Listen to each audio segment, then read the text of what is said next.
बच्चे को बचा चाणक्य अभी संभले थे कि तभी धनुष से छूटा एक तीर बिजली की गति से उनकी छाती पर लगने ही वाला था कि उन्हें एक जोर का धक्का लगा। अचानक लगे इस धक्के से चाणक्य उस बच्चे को लेकर जमीन पर गिरे और वो तीर हवा में छलांग लगा रहे चंद्रगुप्त के पांव को चीरता हुआ पेड़ के तने से जा टकराया। चंद्रगुप्त ने चाणक्य को धक्का दे उस तीर का शिकार होने से बचा लिया, लेकिन खुद घायल हो गया। चाणक्य ने अपने हमलावर को देखने के लिए जैसे ही उस दिशा की ओर नजर दौड़ाई तो सामने हाथ में धनुष लिए एक आदमी खड़ा था, ढक रखा था। अगले ही पल उस आदमी ने अपने धनुष पर दूसरा तीर चढ़ा लिया और इससे पहले कि वो उस तीर से चाणक्य को अपना निशाना बनाता, एक तरफ से आता तीर उसकी बाजुओं को चीरता हुआ निकल गया और उसका धनुष उसके हाथ से छिटक कर दूर जा गिरा। चाणक्य ने पीछे पलट कर देखा तो कबीले का एक आदमी हाथ में धनुष लिए उनकी तरफ बढ़ रहा था। उसने हमलावर पे एक और तीर से वार किया, लेकिन इस बार हमलावर ने बड़ी फुर्ती से उस तीर को चकमा दे दिया। वो आदमी हमलावर को मारने के लिए उसके पीछे भागा, लेकिन तब तक वो किसी साई की तरह गायब हो चुका था। तभी उस आदमी ने अपने बच्चे की आवाज सुनी और उसके पास पहुंच उसे अपने सीने से लगा लिया। आज उसका बच्चा उसी के बिछाए जाल में फंस चुका था। इधर चाणक्य चंद्रगुप्त की तरफ दौड़े तो देखा कि उसके पैर से खून की धार बह रही थी। छोटा चंद्रगुप्त दर्द से करहा रहा था। चाणक्य ने तुरंत अपनी धोती का एक सिरा फाड़ा और खून का संचार रोकने के लिए उसके पैर को कस के बांधते हुए बोले,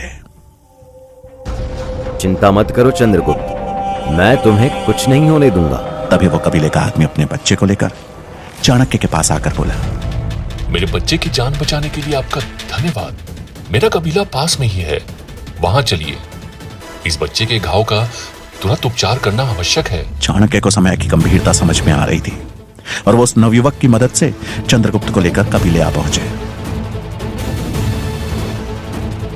कबीला जंगल के पास की नदी के मुहाने पे बसा था, जहां के लोग जड़ी बूटियों के व्यापार का काम करते थे। कुछ ही समय में एक बूढ़े वैद्य ने वहां पहुंचकर चंद्रगुप्त का उपचार करना शुरू कर दिया। उपचार कर वैद्य ने चाणक्य से कहा, चिंता न करें मान्यवर, ये 2-3 दिन में ठीक हो जाएगा। इसे आराम करने की आवश्यकता है। वैद्यराज को नमन किया और वो वहां से चले गए। तभी वो कबीले का आदमी चाणक्य के पास आकर बोला, मान्यवर, इतनी जल्दी में मैं अपना परिचय देना ही भूल गया। मेरा नाम तंबी है। मेरी नजर कहती है कि आप किसी गुरुकुल के आचार्य हैं। उसको देख चाणक्य बोले, सही पहचाना तुमने, मैं तक्षशिला का आचार्य चाणक्य हूं। हमारी जान बचाने के लिए बहुत बहुत धन्यवाद। परंतु मुझे लगता है कि मुझे चंद्रगुप्त को लेकर यहां से निकलना चाहिए। चाणक्य द्वारा अचानक लिए गए निर्णय को सुनकर तांबी ने चौंक के पूछा, क्या हुआ आचार्य? क्या मेरे आतिथ्य में कोई कमी रह गई है? क्या मुझसे कोई गलती हुई है? नहीं तांबी, तुमने तो हम अनजान राहगीरों की जान बचाई है, हमारा स्वागत अपने परिवार की तरह किया है। लेकिन मेरी दुविधा का कारण कुछ और है। मुझे मारने जो आदमी आया था वो कोई साधारण आदमी नहीं, बल्कि मसाई सैनिक था। मगध ही एक ऐसा राज्य है जहां गुप्त हत्या करवाने के लिए मसाई सैनिकों का उपयोग किया जाता है, और ये मसाई सैनिक अपने लक्ष्य को पूर्ण किए बिना रुकते नहीं। मुझे डर है कि अगर वो हमारा पीछा करते हुए इस कबीले में आए तो तुम्हारे परिवार पर खतरा बन सकता है। ये सुनकर तांबी ने हाथ जोड़े और बोला, आचार्य, आप हमारे अतिथि हैं और आप चंद्रगुप्त के ठीक होने तक निश्चिंत होकर यही रहें। रही बात सुरक्षा की, तो उसकी जिम्मेदारी आप हम पर छोड़ दीजिए। मैं आश्वासन देता हूं कि किसी को कुछ नहीं होगा। चाणक्य उसकी बात सुनकर मुस्कुराए और फिर चंद्रगुप्त के हाल जानने के लिए घर के अंदर चले गए। चाणक्य ने पूरी रात एक पिता की तरह चंद्रगुप्त का ख्याल रखा और सवेरे जब उसकी निद्रा टूटी तो चाणक्य ने मुस्कुराते हुए उसके सिर पर हाथ फेरते हुए उससे पूछा, मुझे बचाने के लिए अपनी जान दांव पर लगाना उचित था? चंद्रगुप्त ने अपनी भोली आवाज में उत्तर दिया, मैं नहीं चाहता कि आप पर कभी कोई खतरा है आचार्य, परंतु जब कभी भी ऐसी स्थिति आएगी तो काल और आपके बीच में मैं खड़ा मिलूंगा। छोटे चंद्रगुप्त का उत्तर सुन चाणक्य हंस दिए। अगले कुछ दिनों में चंद्रगुप्त का पैर एकदम ठीक हो गया। वो चलने क्या भागने लायक बन गया। चाणक्य ने तांबी से विदा लेते हुए तक्षशिला की अपनी यात्रा एक बार फिर शुरू की। इस पूरी यात्रा के दौरान वो बहुत सतर्कता से आगे बढ़ रहे थे। मसाई सैनिक भले ही ना लौटा हो, लेकिन वो किसी भी समय उनका पीछा करते हुए उन तक पहुंच सकता था। कुछ ही दिनों में चाणक्य तक्षशिला विश्वविद्यालय के द्वार पे आ पहुंचे। विशाल काय द्वार के ऊपर बड़े बड़े अक्षरों में लिखा हुआ था तक्षशिला विद्यालय, जिसको देखकर चाणक्य के चेहरे पर एक शांत मुस्कान बिखर गई, जैसे कि उन्होंने अपने किसी बड़े लक्ष्य को पा लिया हो। तक्षशिला का विशाल काय प्रांगण देख चंद्रगुप्त के चेहरे पे उत्साह था।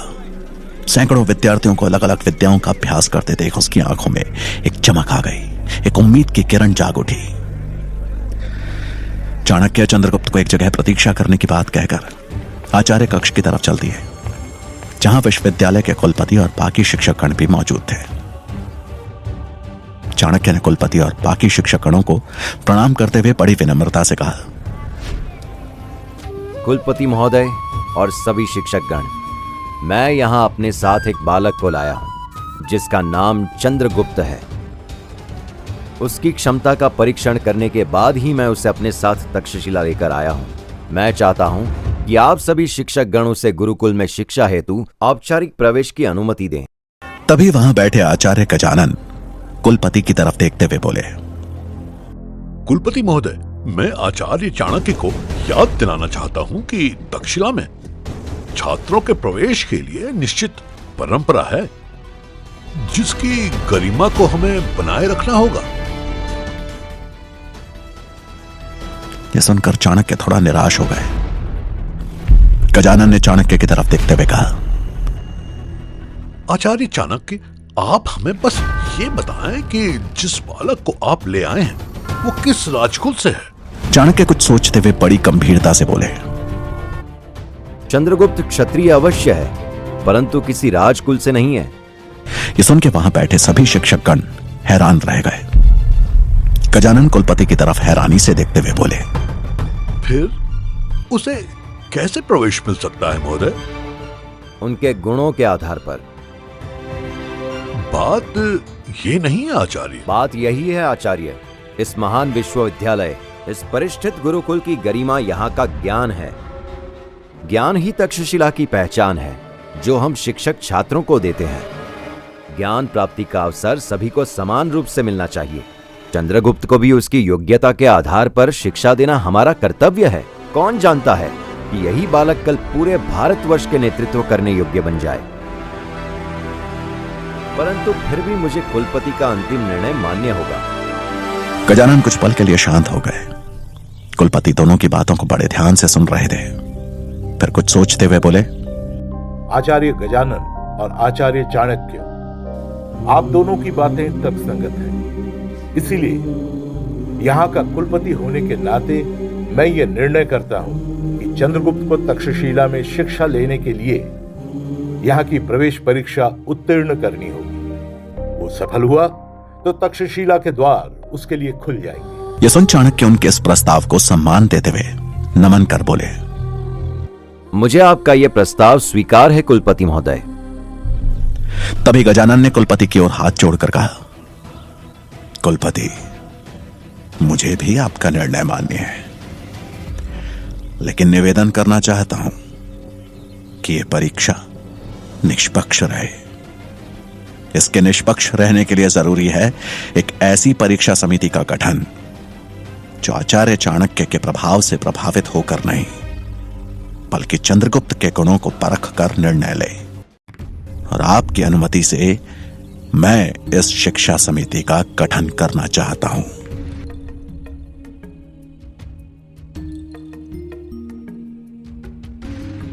कुलपति थोड़ी देर तक विचारों में खोए रहे और अंत में उन्होंने आचार्य गजानन को शिक्षा समिति का गठन करने की अनुमति दे दी। अनुमति मिलते ही गजानन के चेहरे पर एक कुटिल मुस्कान उभर आई और वो बनी मन बोले, अब देखता हूं कैसे मिलेगा चाणक्य के शिष्य चंद्रगुप्त को यहां प्रवेश। हवा के प्रवाह के चलते चाणक्य की शिखा के बाल लहरा रहे थे। गजानन के चेहरे पर छाई कुटिल मुस्कान ने मानो उन्हें धनानंद से मिले अपने अपमान की याद दिला दी। उन्होंने चेहरे पर आ रहे अपनी शिखा के बालों को समेटा और सबको नमन कर चल दिए आचार्य कक्ष से बाहर। उनकी चाल, उनके मुख पर एक दृढ़ संकल्प का भाव था। मानो कह रहे हो चंद्रगुप्त तक्षशिला में प्रवेश लेकर रहेगा, चाहे कुछ भी हो।